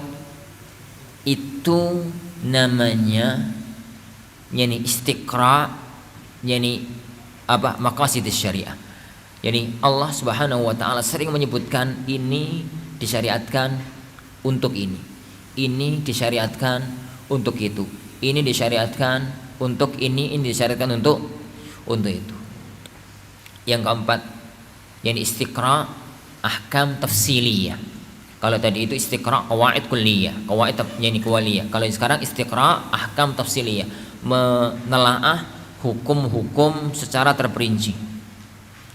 Menelaah hukum-hukum secara terperinci. Kalau kita lihat semua perintah Allah Subhanahu wa taala mesti di situ ada kebaikannya. Kalau kita lihat semua larangan Allah Subhanahu wa taala mesti di situ ada keburukannya. Kadang-kadang Allah Subhanahu wa taala sebutkan apa hikmahnya. Terkadang Allah Subhanahu wa taala tidak sebutkan apa hikmahnya. Yang tidak Allah sebutkan apa hikmahnya, terkadang bisa kita telaah dengan akal manusia. Itu yang disebutkan oleh para ulama dengan masalikul illah. Ada yang tidak Allah sebutkan kenapanya dan tidak mampu kita cerna, itulah yang dinamakan dengan ta'budiyah. Ana ulangi. Yang terakhir tadi, yang keempat, istiqra ahkam tafsiliyah. Jadi menelaah, meneliti hukum terperinci. Hukum terperinci ya dari awal kita mutahharah sampai ujung kita boleh tak. Kamu mutahharah, kita kalau bahas air itu kan al-ma'ul mutlaq. Al-ma'ul mutlaq itu suci mensucikan. Yani suci mensucikan. Taib. Hukum yang kedua, air kalau mukhtalat. Gitu tah, air kalau bercampur. Air kalau bercampur terpecah menjadi 2, bercampur dengan benda yang najis, bercampur dengan benda yang suci. Bercampur menjadi benda yang najis terpecah menjadi 2. Yani berubah atau tidak berubah. Masing-masing terpecah menjadi dua. Airnya banyak atau airnya dikit. Muncul 4 hukum dalam air yang tercampur benda najis. Ini. Kemudian air yang tercampur benda yang suci. Ini air yang tercampur benda yang suci. Begini dan begitu. Itu namanya ahkam tafsiliyah. Gitu ya. Dalam fikih, misalkan dalam fikih jual beli, dalam fikih nikah, dalam fikih jinayah, dalam fikih jihad, dalam fikih perbudakan, dalam fikih pembebasan budak. Itu juga ada hukum-hukum terperinci. Kalau kita menetapkan, kalau kita lihat hukum masing-masing, kita akan lihat kadang-kadang Allah Subhanahu wa taala itu menyebutkan hukum sekaligus menyebutkan apa? Kenapanya. Gitu tak? Tatkala Rasulullah SAW menyebutkan tentang sucinya kucing. Tatkala Rasulullah SAW menyebutkan tentang sucinya kucing, Rasulullah sekaligus menyebutkan kenapanya. La laisa binajis. Badan kucing itu enggak najis, bukan pipisnya ya. Badan kucing itu enggak najis. Ini pipisnya najis ya. Ini. Kenapa? Fa innaha minat tawafina 'alaikum wat-tawafat. Karena kucing itu ya yang selalu muter-muter di tengah-tengah kalian. Kalau dinajiskan repot. Itu berarti ketahuan dengan pasti. Kenapa kok begitu? Menghilangkan kesusahan di tengah-tengah hidup manusia. Tengah-tengah hidup manusia. Kadang-kadang tidak Allah sebutkan, tidak Rasulullah SAW sebutkan kenapanya, dan itu banyak. Kenapa kok begini? Kenapa kok begitu? Hukum ini jelas bahwasanya gandum wajib dizakati. Tapi khudruat, sayur nggak wajib dizakati. Itu paten. Kenapa? Enggak tahu. Enggak Allah dan Rasulnya sebutkan. Itu yang kemudian ditelaah oleh para ulama dengan kajian usul fikih mereka, namanya Masalikul Illah. Kenapa? Telah ketemu satu hukum. Tapi itu misalkan karena ini makanan pokok, misalkan begitu. Karena itu bukan makanan pokok. Tatkala Rasulullah SAW bersabda, la yaqdil qadhi wa huwa ghadban. Seorang hakim tidak boleh memutuskan hukum kondisi marah. Antum tahu ada ayat atau dalil hadis yang menyebutkan kenapanya? Enggak ada. Enggak ada. Hadis itu hanya sampai di situ. La yaqdil qadhi wa huwa ghadban. Tapi kemudian ulama melihat kenapa ya? Kok enggak boleh? Kenapa kok enggak boleh? Para ulama sepakat mengatakan karena kondisi marah itu yuhlikul fikr wa alal aqal yushawwishul fikr. Yuhlikul fikr itu membuat akal tertutup, gak bisa berpikir. Minimalnya mengganggu pikiran. Oh begitu. Jadi itu hikmahnya, gitu ya. Itu ketahuan. Kenapa? Itu namanya hukum-hukum mu'allalah ya akhwan. Yang kita ketahui apa ilahnya. Ada hukum-hukum itu yang tidak kita ketahui, tapi kita yakini mesti ada hikmahnya, hanya kita nggak tahu. Itu yang diistilahkan oleh para ulama dengan ta'abbudi. Ta'abbudi itu bukan berarti nggak ada hikmahnya, bukan berarti nggak ada ilahnya, tapi ada hikmah, ada ilah, tapi orang tidak tahu dan tidak Allah dan Rasulnya sebutkan. Itu ta'abbudi. Jadi itu ta'abbudi. Dan hukum syariat itu banyak yang semacam itu yang diketahui. Kenapa kok mencuri haram? Kenapa kok bekerja halal? Kenapa kok ini? Kenapa kok begitu? Itu hukum namanya ahkam apa ya hon? Mu'allalah. Jadi ahkam, jadi istiqra, ahkam tafsiliyah. Jadi menetapkan hukum-hukum dengan secara terperinci. Jadi secara terperinci. Wallahu alam bissawab. Jadi kesimpulannya, apakah hukum agama itu mu'allalah? Ulama Ahlus Sunnah mengatakan iya. Jadi iya. Dengan dalil-dalil yang ada tadi, tapi tidak mesti kita ketahui. Dan itu bukan kewajiban Allah Subhanahu wa taala. Itu adalah rahmat yang Allah berikan kepada para hamba. Itu adalah rahmat yang Allah Subhanahu wa taala yang diberikan kepada para hamba. Taib.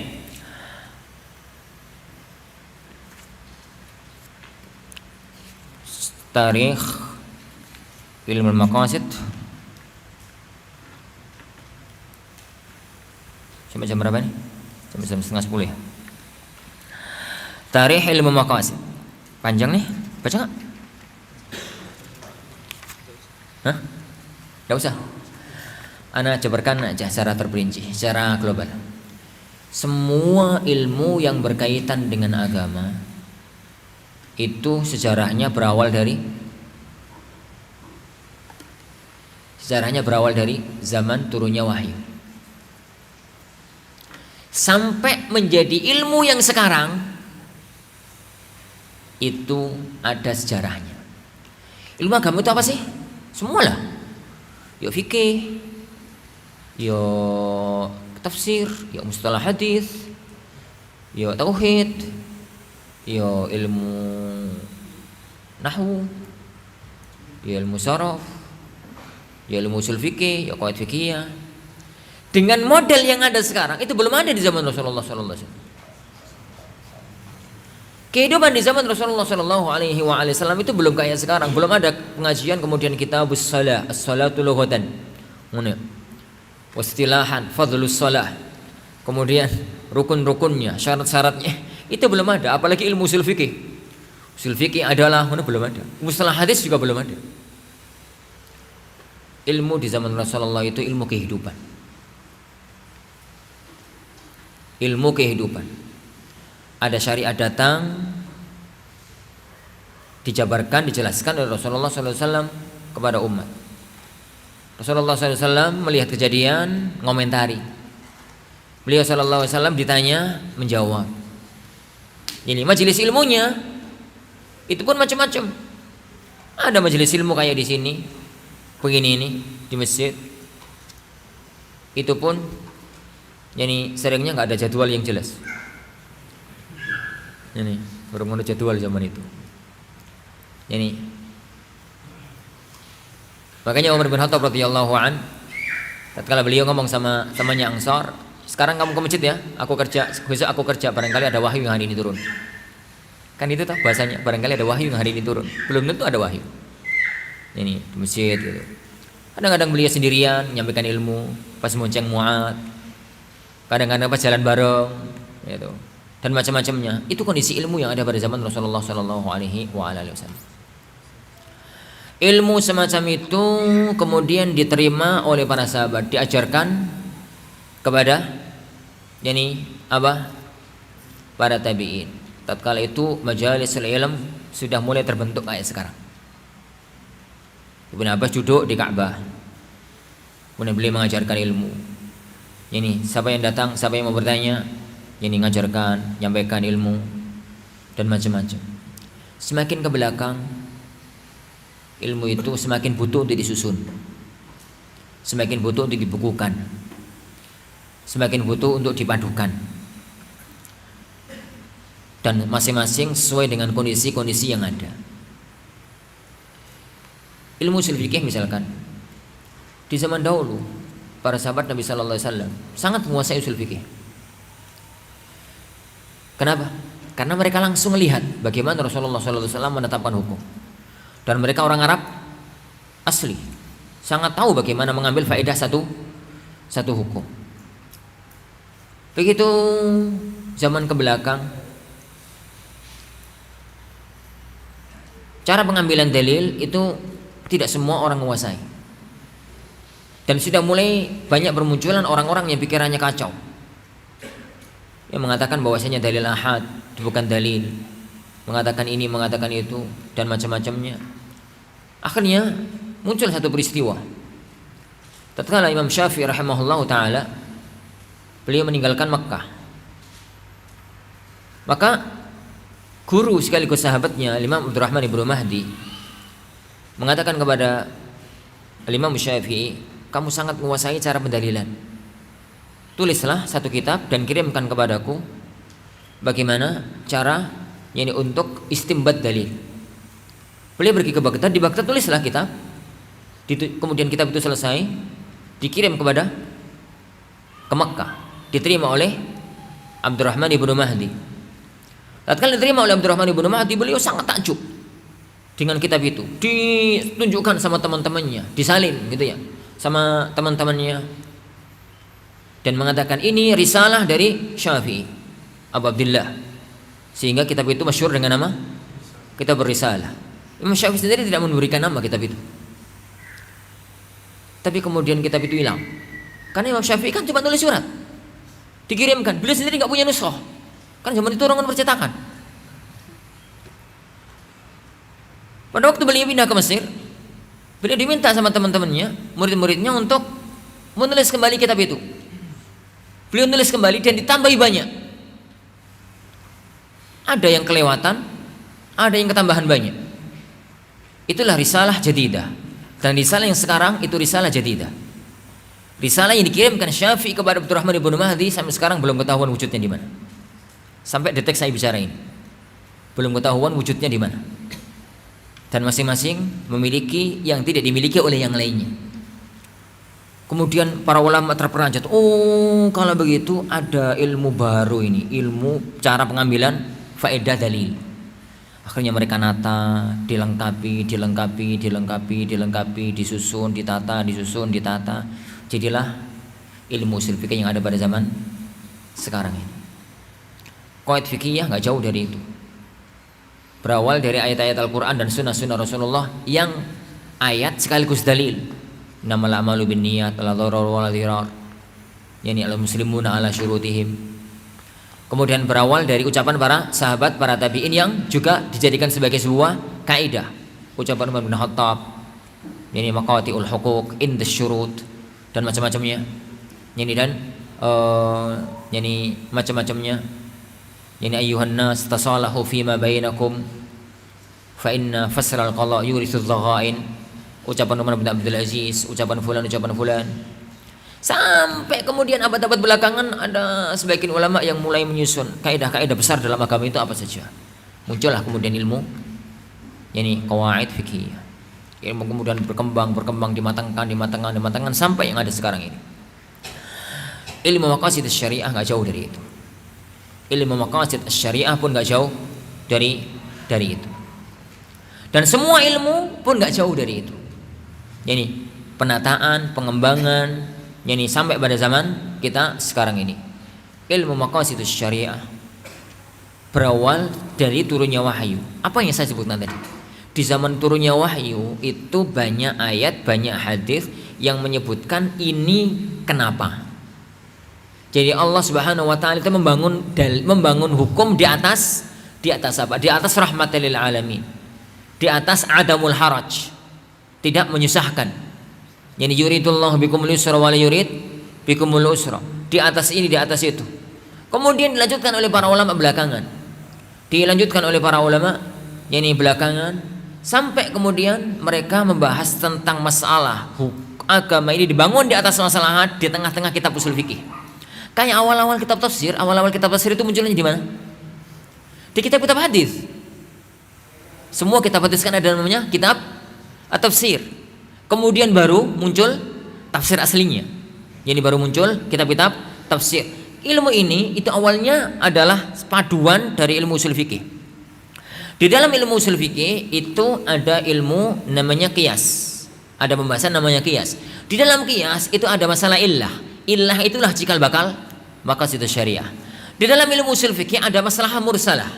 Masalah mursalah itulah cikal bakal apa? Ilmu yani maqasid syariah. Ada sebagian para ulama itu yang membahas masalah illah, membahas masalah-masalah musalah gampangan gitu. Ada yang perhatian. Jadi tatkala membahas ilmu masalah itu dikembangkan, diluaskan. Kemudian dilanjutkan dengan ada yang membahas khusus masalah semacam itu. Semakin ke belakang baru kemudian ilmu itu diberi nama. Dan semua ilmu maqasid syariah menjadi ilmu yang sekarang itu Allah beri taufik di tangan Imam Syatibi rahimahullah taala dalam kitabnya Al-Muwafaqat. Kitab Muwafaqat sendiri bukan kitab maqasid syariah, tapi kitab usul fikih aslinya. Tapi beliau membahas tentang itu dengan panjang dengan nyanyi panjang dengan panjang lebar, nyanyi dengan panjang lebar. Tapi ikhwan, secara umum itu sejarahnya. Anda katakan semua ilmu itu ada embrio, ada masa kecil, ada masa matang. Semua pembelajaran itu begitu. Ada muqaddimah, ada lanjutan, ada titik matang. Semua ilmu semacam itu. Jadi semua ilmu semacam itu. Ilmu itu tadarruj, butuh untuk belajar bertahap. Jadi kata sebagian ahli ilmi, ta'amul kibar summus sighar. Makanannya orang gede itu racun bagi anak kecil. Untuk makan, insyaallah lebih bayi umur bulan 2 bulan punya bayi. Makan masya Allah enak gitu, makan sambal terasi. Ini enak masya Allah. Karo urap-urapan sambal terasi, ikan asin, sego jagung. Enak gitu masya Allah. Punya anak, sayang sama anaknya. Sayang, anaknya umur 2 bulan. Sayang. Masya Allah, nah enak. Ini bapak makan dapat 2 piring. Tak tulang nak yo. Anak ditulang sampai terasi, mati ya. Ilmu itu darajat ya kawan. Ilmu itu darajat. Semua ilmu itu bertahap. Sampai nanti pada titik yang tamakkun. Sampai nanti pada titik ilmu yang tamakkun. Kalau orang ingin menguasai ilmu syar'i, maka harus menguasai 3 ilmu. Maka harus menguasai 3 ilmu. Dan masing-masing ilmu itu darajat. Masing-masing ilmu itu darajat. Kajian pertama muqaddimah. Kan maunya muqaddimah. Sampai Fatih Isya juga nanti masih muqaddimah. Penguasaan ilmu syar'i ya kawan. Yang di bidang antum ya kawan. Yang di bidang antum. Ana tidak membahas penguasaan ilmu syar'i di bidang tajwid, penguasaan ilmu syar'i yang di bidang kita. Di bidang ilmu amal. Ilmu terapan. Itu harus menguasai di 3 titik. Salah satu lemah akan lemah yang lainnya. 1, penguasaan dalilnya. Penguasaan dalilnya. Penguasaan dalilnya.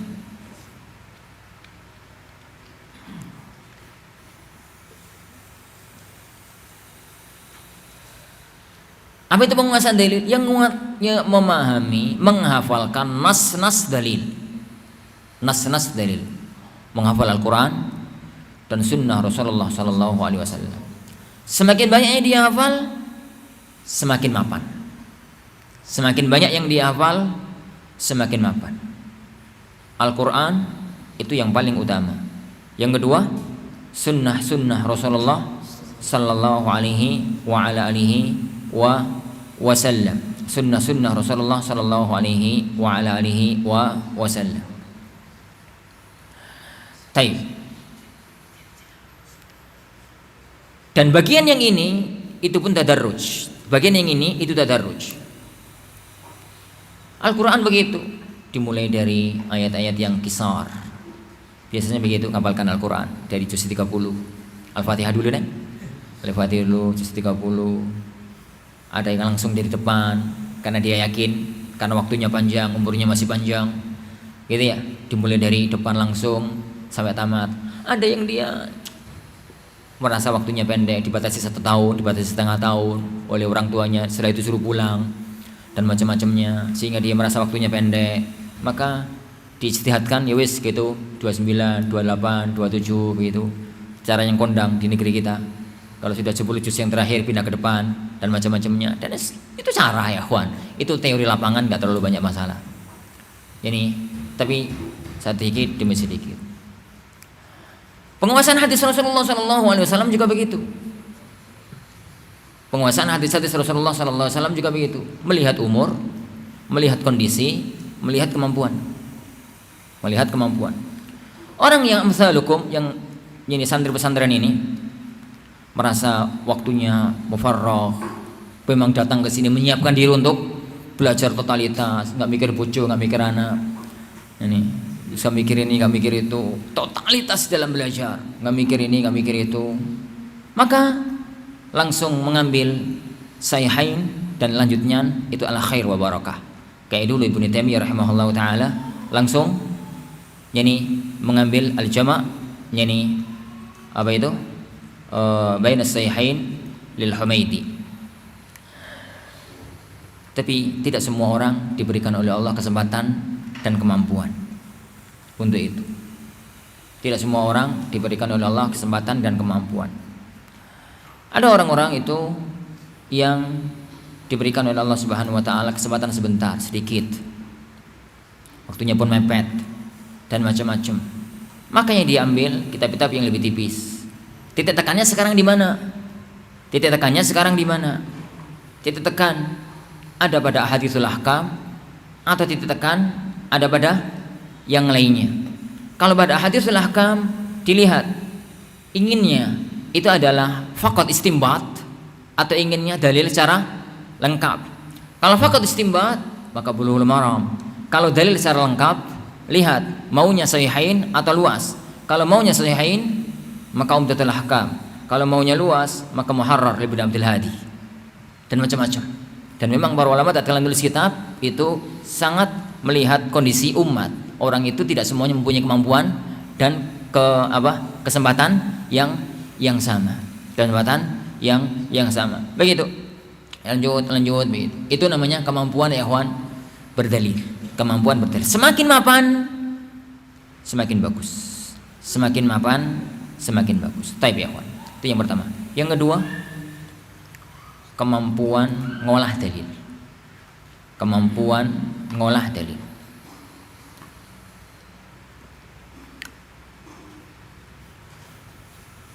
Istinbat hukum. Itu yang saya katakan tadi. Ilmu istinbat.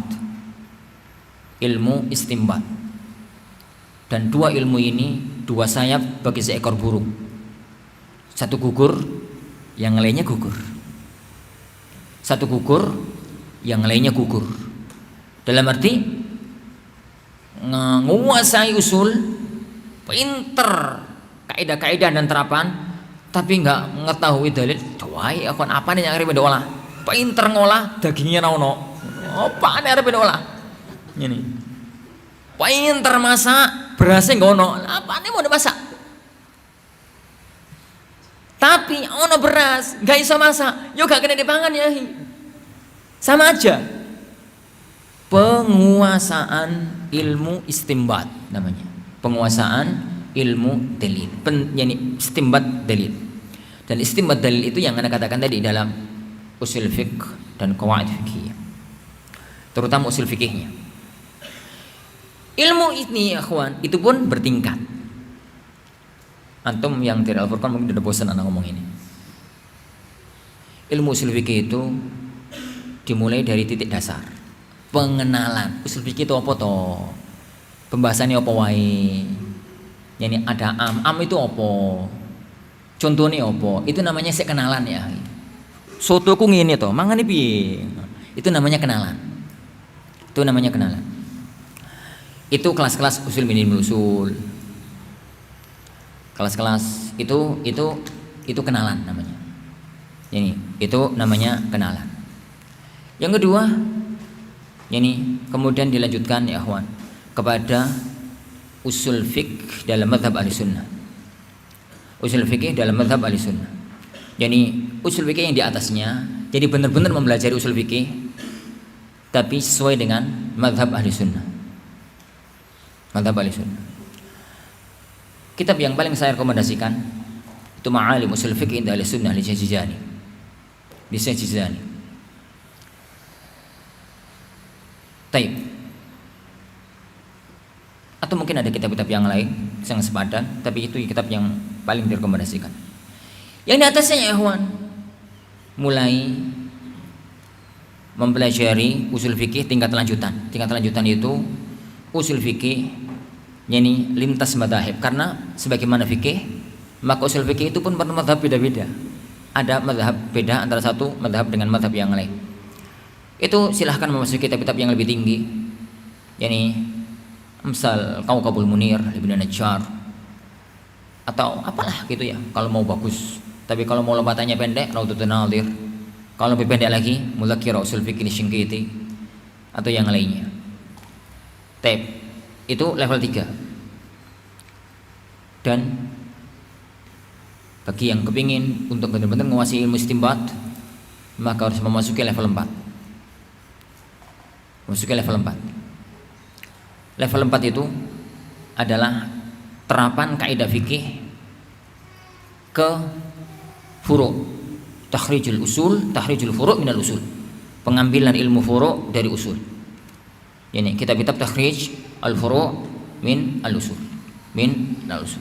Itu ini per tahapan.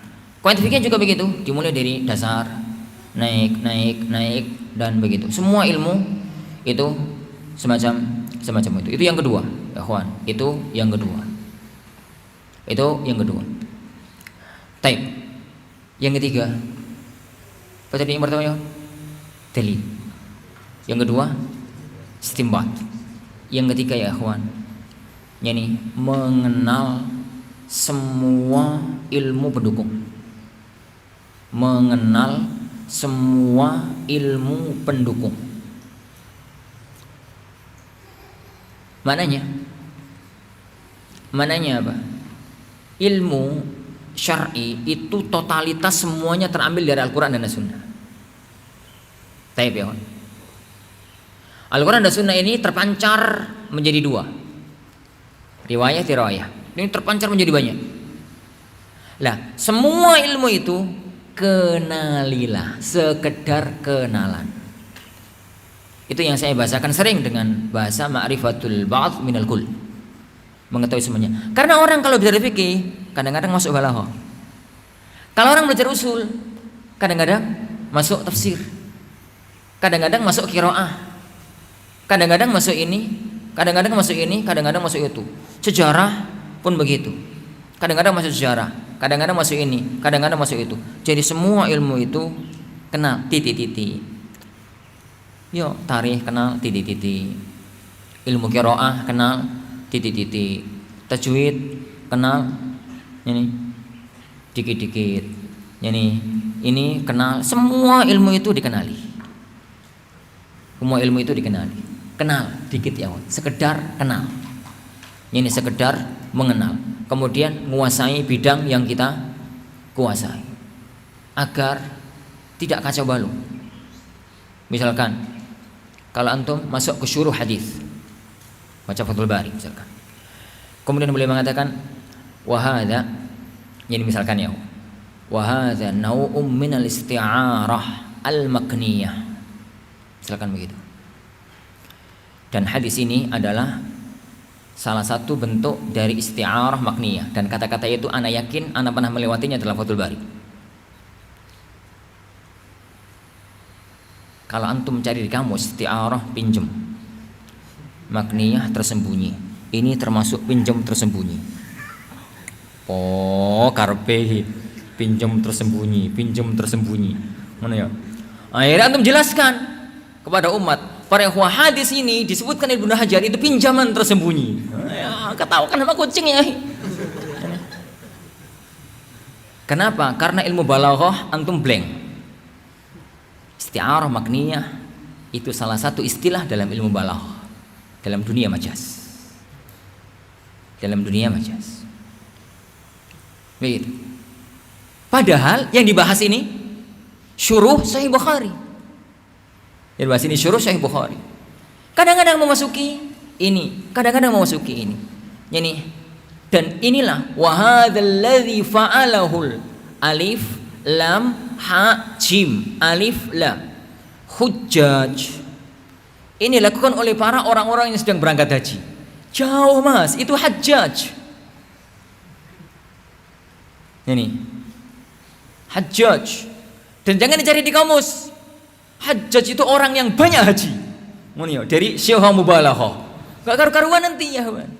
Karena maklum siapa Hajjaj bin Yusuf Ats-Tsaqafi. Itu kaitannya dengan sirah, tarikh. Kaitannya dengan tarikh. Kemudian Hajjaj itu Apa ya? Di zaman siapa? Zaman Soekarno atau zaman Soeharto? Kan jadi masalah. Kalau nggak tahu Hajjaj itu di zaman Bani Umayyah. Di zaman Bani Umayyah. Jadi itu contoh kecil ya, kawan. Semua ilmu syar'i itu berkait. Semua ilmu syar'i itu berkait. Sangat berkait. Dan ilmu syar'i itu mulai dari ilmu ini, semua ilmu yang lain. Minimalnya tahu jadi kondisi-kondisinya, tokoh-tokohnya, ya tahulah sekedar itu. Sehingga kita tahu dengan kita mengenai, oh masya Allah ternyata saya ini hanya tahu dari setitik ilmu. Di sana ada orang-orang yang sering menyebut Al-Imam Qalun. Sopo to Qalun niki? Qalun apa galon? Kok disebut imam? Iya, dalam ilmu bidang yang sedang kita geluti ya kawan, fikih, usul fikih, hadis, Qalun itu nggak disebut. Tapi dalam disiplin ilmu yang lain, Qalun itu puncaknya ilmu. Jadi ilmu qiraah. Antum pernah menyebut dalam syuruhul hadis ada Al-Jazari. Al-Jazari itu puncaknya ilmu tajwid. Ini para ahli qiraah kayak Syekh siapa itu para ilmu qiraah kalau menyebut Jazari itu imam. Al-Imamul Jazari kayak kita nyebut Imamul Bukhari. Karena semua ilmu itu ada rijalnya. Semua ilmu itu ada tokohnya dan begitu. Lah, kita nggak mungkin ya kawan menguasai semua ilmu itu kayak jauh, meskipun sangat mungkin. Tapi minimalnya ilmu itu kenal jenenge Papua itu di timur Indonesia, meskipun nggak pernah ke sana. Kenal jenenge sungai itu ini, laut itu jenenge ini ilmu tuh. Jadi semacam itu. Dan semakin luas cakrawala ilmu, maka semakin luas cakrawala berpikir. Yani cakrawala untuk orang itu berpikir. Nah, begitu para ikhwatan azani Allah yakum yang kita pelajari insyaallah subhanahu wa taala. Istirahat dulu setengah jam. Insyaallah nanti kita masuk jam 10. Insyaallah kurang atau lebihnya. Akhiri sallallahu wasallama wa baraka ala nabiyina Muhammad subhanallahi wa bihamdihi la ilaha illa anta astaghfiruka wa atubu ilaik. Sallallahu wasallam wa baraka Muhammad. Assalamualaikum warahmatullahi wabarakatuh.